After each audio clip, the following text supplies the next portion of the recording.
Hello, and welcome to this week's episode of the Wealth Conversation podcast with me, Tsitsi Mutiti. I guide high-achieving women on their journey to build lasting wealth so they can prepare for an abundant future in every area of their life. I hope that today's episode will help you to transform your relationship with money so you can make the choices that will enable you to create the opportunities and lasting wealth that you desire. Let's get straight into this week's episode. Hey there, it's good to have you back with us. So I know you've been listening to this podcast every single week and that you've been taking in the wealth of knowledge from all the guests that have been on the podcast so far. But a lot of you have told me that you haven't taken any action, mainly because you're not sure where to start. And I get it, because I've been there before. The good news is that I can definitely help you get clear on the 3 steps that you can take straight away to create the solid foundation that you desire. So head to the show notes and click the link to book a Power Hour session with me. There's definitely never been a better time to become the designer of your financial future. For this episode, I have invited certified women's health coach and hypnotherapist Pamela Windle. I have known Pamela for a couple of years now and recently signed up to one of her programs. Today, Pamela and I will be discussing why she has chosen to support and empower women to reach optimal health, both inside and out, and why she believes that your health can impact your wealth. Welcome, Pamela, to the Wealth Conversation podcast. Thank you, Titsy. Thank you for having me. I'm so glad you are on the podcast for this episode. Could you please introduce yourself to the listeners? So I love this question when people say that, because then I'm thinking, how do I introduce myself? Do I the real me or the other version of me? So I think I'm going to start with the real me. I'm Pamela, and I am a mother of a daughter who's 30, which just, when I say that out loud, makes me think, how did that happen? And my parents are both passed away. I've got the 6 of us, 6 children. So there's 3 children from my mum and dad, and then there was another 3 from my mum. They live in Jamaica, and I don't really know them that well, but we've got closer since mum's passed away, which is really nice. And I've got nephews and nieces, and I'm a grand auntie, which is amazing. Yeah, I'm just really happy and blessed, and life is good. I've had health challenges, which I'm sure we're going to talk about in a bit. But yeah, that's the real me. And the other you? The other me is someone that is passionate around women's health and wants to change the landscape of women's health for the next generation, women of today, but also for the next generation. And as this title of this podcast says, your health is your wealth. And that's so important. And your hormones is part of your health. And so I work with women on a one-to-one basis who are transitioning through that perimenopausal phase into the menopause and beyond, using functional tests, diagnostic tests, functional nutrition, lifestyle medicine, hypnosis, NLP, a whole host of things that I help women to achieve their optimal health. Really, that's what we're looking for. And I also work with organizations to help them retain their talent within the workplace. And I kind of work holistically and also internationally as well. Oh, that's amazing, Pamela. How has your experience with health issues influenced the work that you do today? Yeah, greatly. So I've always been in the health and fitness industry, from, my goodness, Nicole, she's 30, like I said. So she was probably about 3 when I was teaching classes. I used to teach aerobic classes, and she used to sit in the class, on the floor with a colouring book and a dolls while I was teaching step or aerobics or something like that. So a long time. And then I became a personal trainer and worked for a large company within the UK, personal training in it until I got to my mid 30s. And I just thought, I really need to change what I'm doing now. I didn't see myself as a personal trainer in my 50s and 60s and 70s. I was like, there's just no room for a personal trainer that age. But actually, there really is. But at the time, I didn't think there was. And my sister said, I think you should go to university. And it was something that I always wanted to do, but felt like as if I wasn't good enough. I knew that I could learn, but I didn't know it because I'd been told that I was stupid and I was thick, dunce, there was no hope for me. I'd always worked in a factory before that. And I kind of stumbled into the fitness industry because I was really strong and I could run like 100 meters in under 11 seconds. So being in the fitness industry kind of felt natural to me.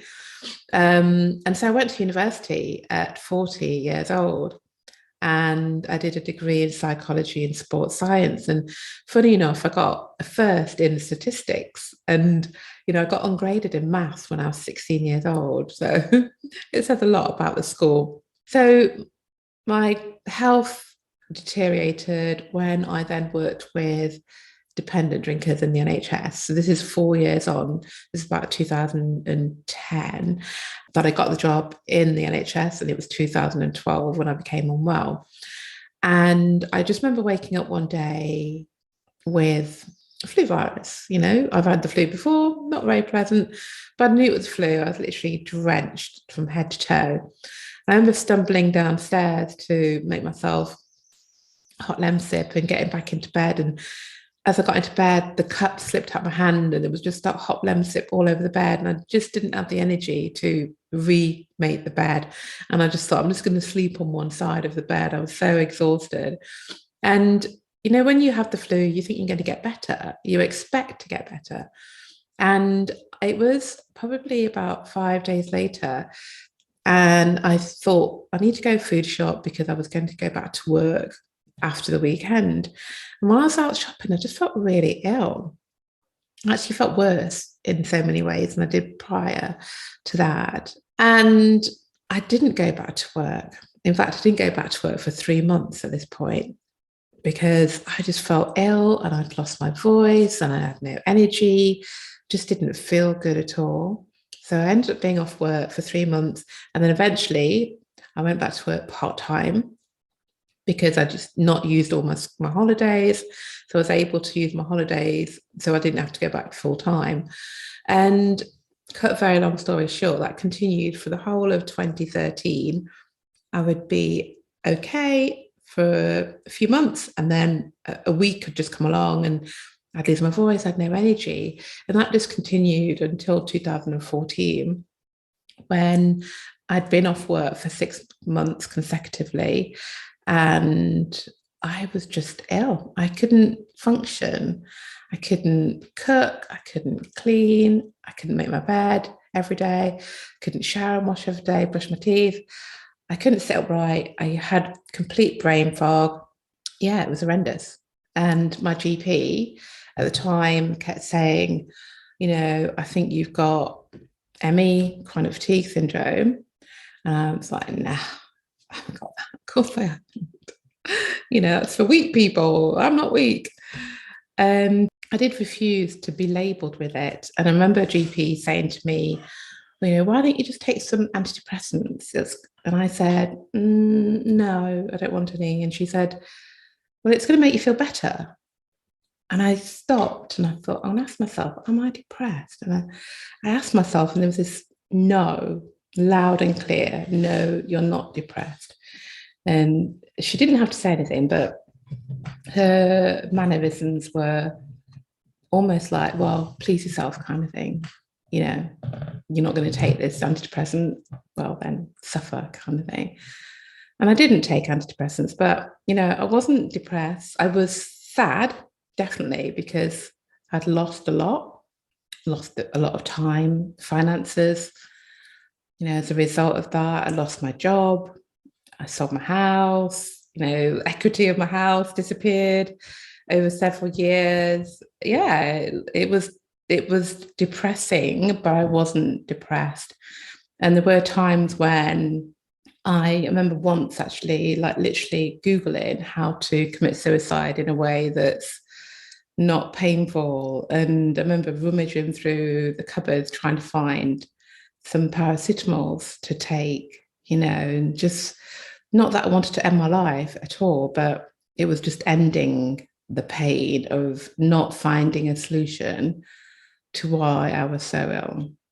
Wow, Pamela, that's a very, very deep story. And thank you so much for sharing that. I'm sure a lot of people will understand a lot about what you do from your story and why it's so important to you. So what ended up being the solution to the way you were feeling? Yeah, so 5 very long years of being literally housebound and not knowing what was going on, and the GP saying, that all your blood works look fine, there's nothing wrong with you, just go to a monastery was one of the advices. Go to a monastery. Really? Yeah, that was one of the GP that said that. I was like, okay, so you think I'm stressed. But anyway, it wasn't until I trained in as a woman's health coach. And the reason I trained in it was because I just couldn't understand why I wasn't getting better. As a personal trainer, I had some knowledge around nutrition, but I was eating quite well, but there was something more that I didn't understand that was going on. And so this course came into my inbox. I'd met Dr. Jessica Drummond anyway. I'd met her in the UK, and I signed up for a course, and it was very expensive. And I didn't tell anyone because at this point I was down to my last 10 grand. And if I'd told someone, they would have talked me out of doing it, I'm sure, because like, why are you spending this money on a course when you literally don't have money coming in? Money's going out rather than coming in. But I just followed my intuition and didn't tell anyone. I signed up for it. And so when the email came through, like, bing, congratulations, you've registered for this course. And the first day of the course is the 5th of May, 2016. That was my dad's anniversary of his death.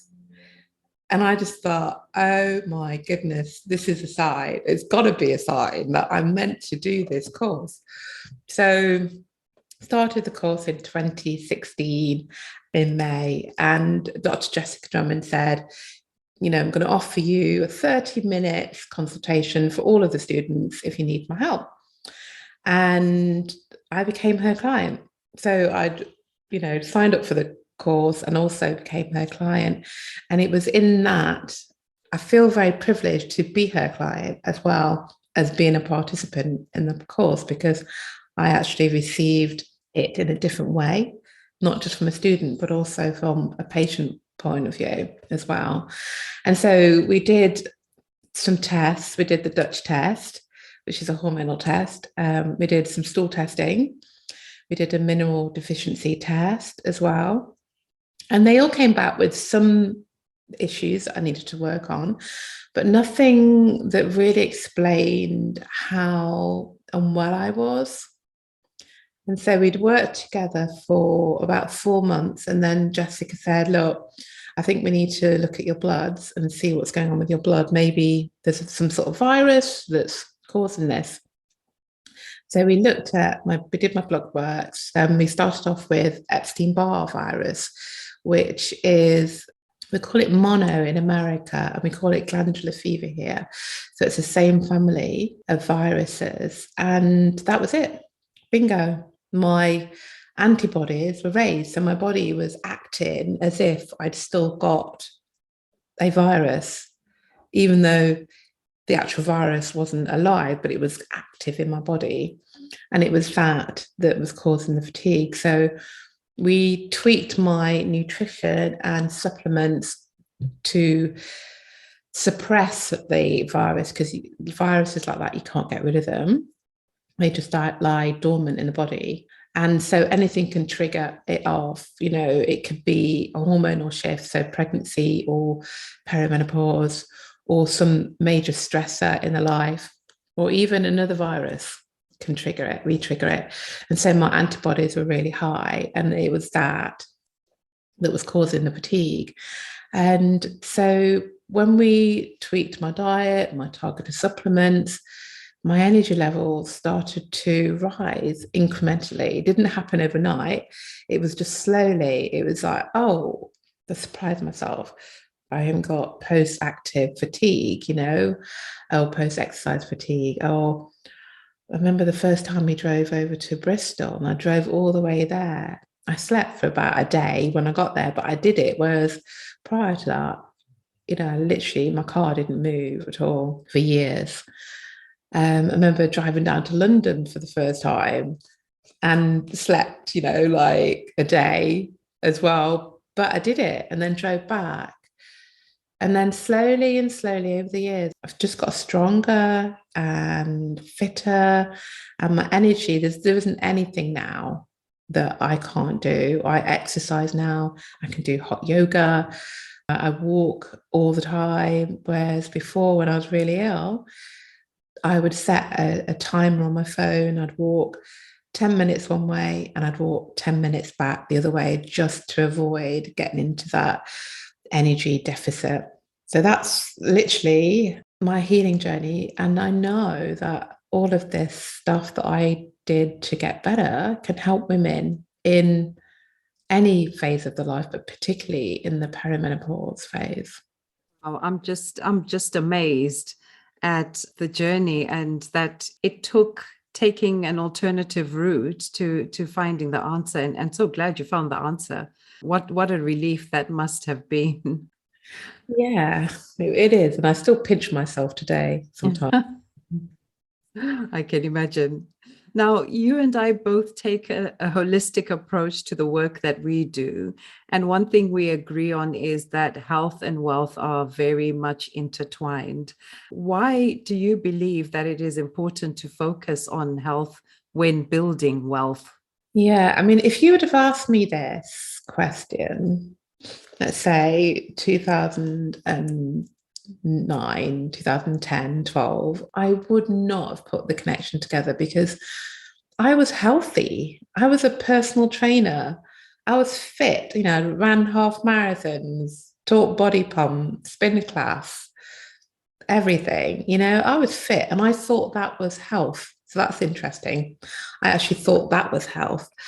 And never do you think in your early mid 40s that you're going to come down with some debilitating, weird illness that nobody understands, and all your blood markers from the GP saying that everything's fine. Never do you think that you're going to lose your house, your job. There's always, I've always worked. I've had 2 jobs at times when needed the extra income. And so never did I put those 2 things together. But all of those things, I now realize that jobs, health, wealth is fragile. Nothing is set in stone. We all think that we're going to progress through life a certain way, and anything can happen. And if the last 2 years has taught us anything can happen, we know now that anything can happen. And so for me, I learned that back in 2012, 13. Your health and your wealth are interconnected. Yeah, so true. And I love the fact that you've brought up the pandemic that we've all gone through. Because as you were talking about your journey, I thought to myself, was that like the first version of COVID? And no one had picked up, because some of the symptoms just sound so similar to what people were going through during the COVID. But at least the thing with this one, the pandemic, was it was identified as something, and, the health professionals worked on it. Whereas for you, your initial investigations were coming up with nothing. Yeah, the symptoms are very similar to long COVID, actually. And actually, long COVID is post-viral fatigue, which is what I had. So yes, it does cross over. And even from what I'm reading about long COVID, a lot of people aren't believed, employers aren't believing them that they're actually ill, because from the outside, you look fine. Well, that takes me to my next question. How do you support your clients to improve their overall wealth? And how has this impacted their wealth creation journey? It's a really interesting question. So, most of the time, most clients come to see me when they've exhausted everything else. They've gone to the GPs, maybe tried, some supplements or herbs that they've read off the internet or got off an Instagram or something like that. And so they're at the point where they just want to hand over that healing journey to somebody else to help them. And I remember a young woman actually talking about wealth. She came to see me. She was 27, so actually one of my youngest clients, and also struggling with extreme fatigue. And she'd just had a baby. I think it was about 18 months at the time. And she couldn't work. And, she was really struggling. And she was a vegetarian, and their GP said to her, oh, all you have to do is eat meat. That's what you need. This is why you're tired. It's because you're not eating meat. And of course, you've got a new baby, and this is what's going on for you. But as I do with my clients, I always do an in-depth initial questionnaire, and then, consultation, find out a little bit more about you and your history and what childhood illnesses you had, how your mother was when she was carrying you. And so what I learned was that she actually had glandular fever. So obviously I had been there myself. So we ran the test and her antibodies were high. And within 3 months of working together, her mum sent me an email saying, I'm so thank you, because we've got our daughter back. She's reading now. She can read and retain information. And within 6 months, she was back at work. So I help my clients to either return back to work or be productive in the workplace so that you can think clearly, you can lift the brain fog, particularly for women in perimenopause, feel confident again in the workplace, be able to articulate yourself in a way that you used to. This regarding the perimenopause and menopause, there's this kind of story that I see quite a lot, is that if you struggle with brain fog, then there's nothing you can do about it other than taking hormone replacement. And I'm not anti-hormone replacement at all, but it isn't as simple as that. I think that's just reducing everything down to the state of your ovaries and the production of estrogen and progesterone. And it's much more complex than that. So I help women to stay in work, have the energy to work, feel good about themselves, whether it's working for somebody else or for themselves. Yeah, I love that. Pamela, you've mentioned perimenopause and menopause, and I just thought it's probably worth breaking down what those are for listeners who might not really know exactly what the difference is. Yeah, sure. So the perimenopause is the build up to the menopause. And the word the menopause really isn't a phase in a woman's life. It's used for women say, I'm struggling with these symptoms. So it isn't an actual phase in a woman's life. So before we get to perimenopause, we have puberty, which ends age 19. Then we have something called premenopause. So from 19 up until around about your early 40s, and then we become perimenopausal.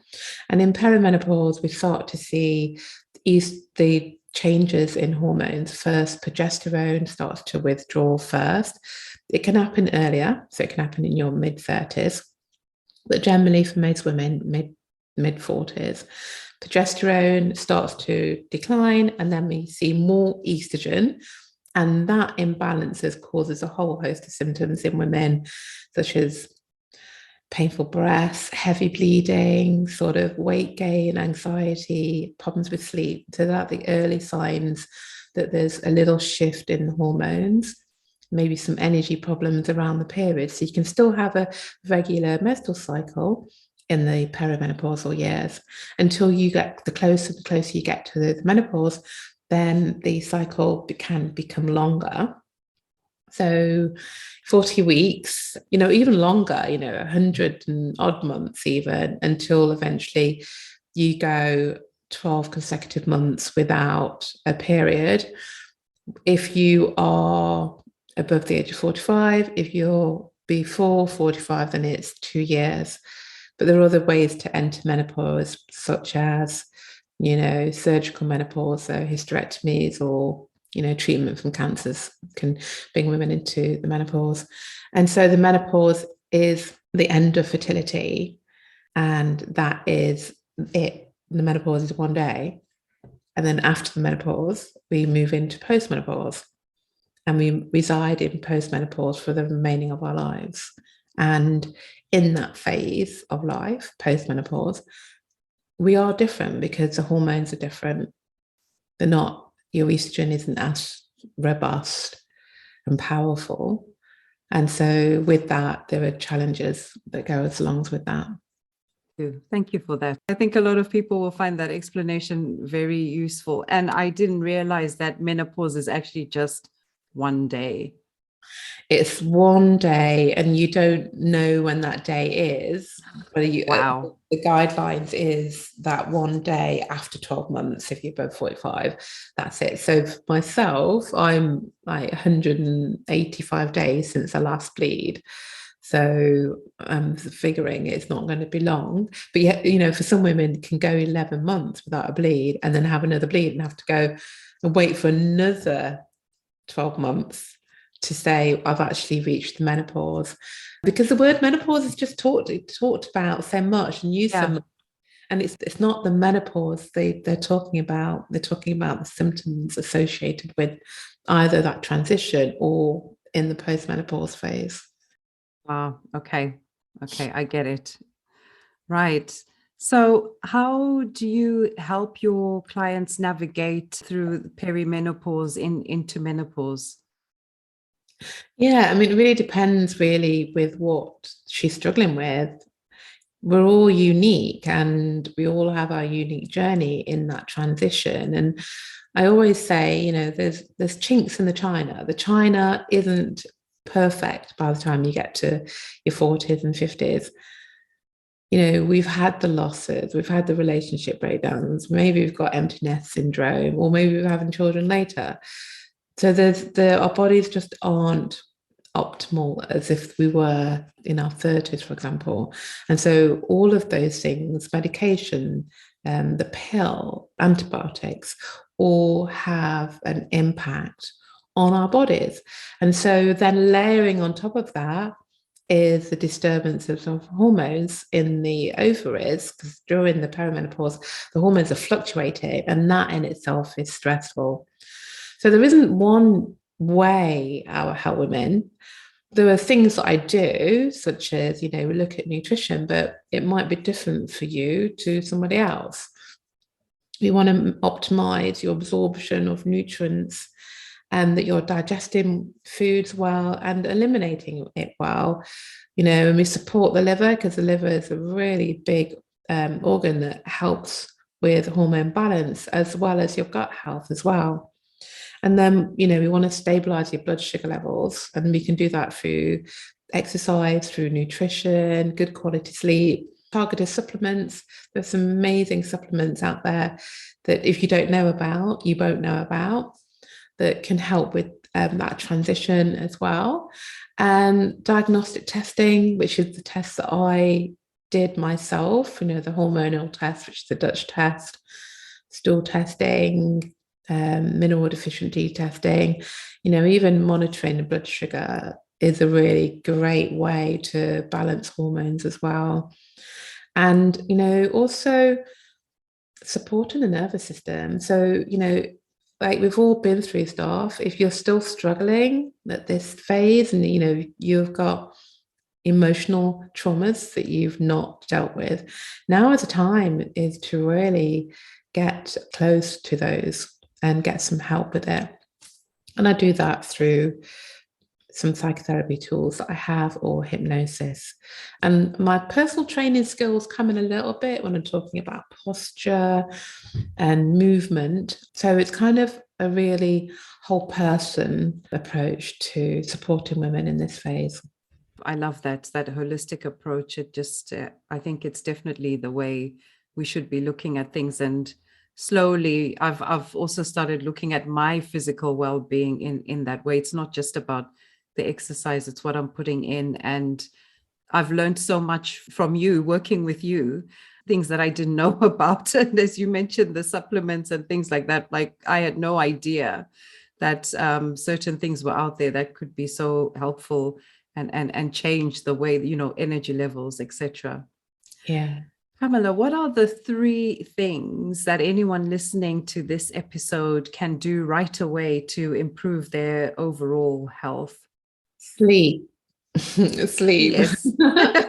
Good quality sleep is so important. It really, really is. And to enable that you have good quality sleep, there are really simple things that we can do, such as, having a bedtime routine. When my little daughter, when she was little, should I say, we had the 3 Bs, and it was bath, bottle, and bed. So we had a bath, and then we had a bottle, and it was bed. And in bed, we had a book as well. So 4 Bs actually. So it's about having a bedtime routine that's like that and that's really nourishing. If you're sat watching TV till 11 o'clock and you go into bed and expect to fall asleep straight away, okay, some of you might, but the closer you get to menopause and beyond, this might not work for you anymore.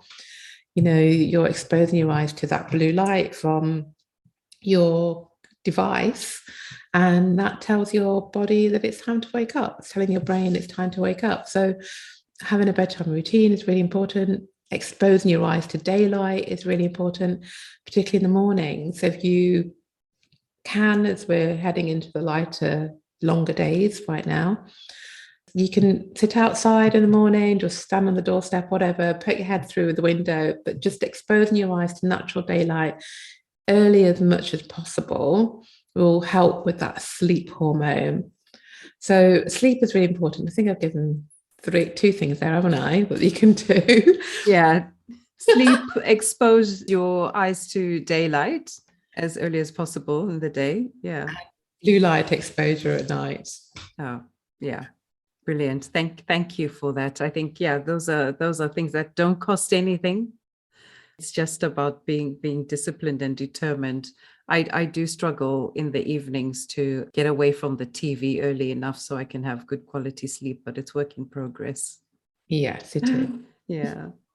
As you know, I believe that to create true wealth, we must all be clear on what wealth means to us in each area of our life. And I call these the Wealth Cornerstones. So in a few words, please, could you share with us what wealth means to you in the following areas of your life: physical, mental, spiritual, social, and financial well-being? Physical wealth. I think physical wealth for me is health, because obviously I lost my physical health, which means I lost my wealth as a result of that. I guess mental wealth is about partly trusting your intuition.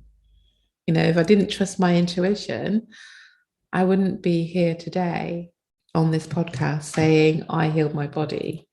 So, trusting your intuition. And I think that as women, we sometimes stop trusting our intuition. So I think that's really important. Spiritual wealth, and this is really interesting one. When I saw this question, I was thinking, what do I think to this? And spirituality is something that I take seriously, and also acknowledge that it's there, it's present. And so for me, it's more about my ancestors, and about their dream. Like my parents came here to the land of milk and honey that was promised, and they worked really hard and didn't have the milk and honey that they wanted, that they dreamed of. And so for me, it's continuing taking up the baton for them. So that is my thoughts about spiritual wealth. They're not here anymore, but they live through me. Social wealth and financial well-being, they're the last two. And I think the social wealth is about, one, it's about generational wealth for the future of my child and her children. So it's about that. But then it's probably a bit wider than that. It's about having the wealth within my community, which is really important to me. So from a business point of view, I'm always seeking to employ people that look like me, just because I feel that, just putting that money back into our ecosystem is really important. And financial well-being, well, I think that you can't have financial well-being without all of those things that I've just talked about, and also multiple streams of income. You just can't have one. You can't just have a job, which is what I had. I just had a job, and look what happened to me. Job went down, so did everything else. So we need multiple streams of income to be financially wealthy and healthy. Love that. I absolutely love that, and couldn't agree more, Pamela. It has been absolutely amazing to have you on the podcast. You have shared so many wonderful insights and things that I think, I'll speak for myself, that I didn't know and didn't realize about my own health. So thank you so much for that. If any of the listeners wanted to get hold of you, how can they get in touch with you? You can drop me an email. My email is info@smarterchange.co.uk, and my website is smarterchange.co.uk, obviously www. And social media, you can find me on Instagram, which is Pamela Windle Hormone Coach, and Facebook, Pamela Windle Vitality and Health, and LinkedIn, I'm Pamela Ann Windle. You can find me there. Fantastic. I'll put links to all of those sites and your email address in the show notes so people can contact you. Thank you. Yeah, thank you so much, Pamela, for coming on to the Wealth Conversation podcast. And I am absolutely glad that you found an answer to your health issues all those years ago, and that you're now using your experience to help other women become healthier so that they can build wealth, whatever that means to them. Thank you. Thank you for listening to this week's episode. Connect with me at The Wealth Conversation on Facebook and Instagram so we can continue the discussion. Also, if you enjoy tuning into this podcast, make sure to leave a rating and review everywhere you listen to podcasts, including Apple Podcasts, Spotify, and YouTube. Until next week, stay focused on becoming the designer of your financial future.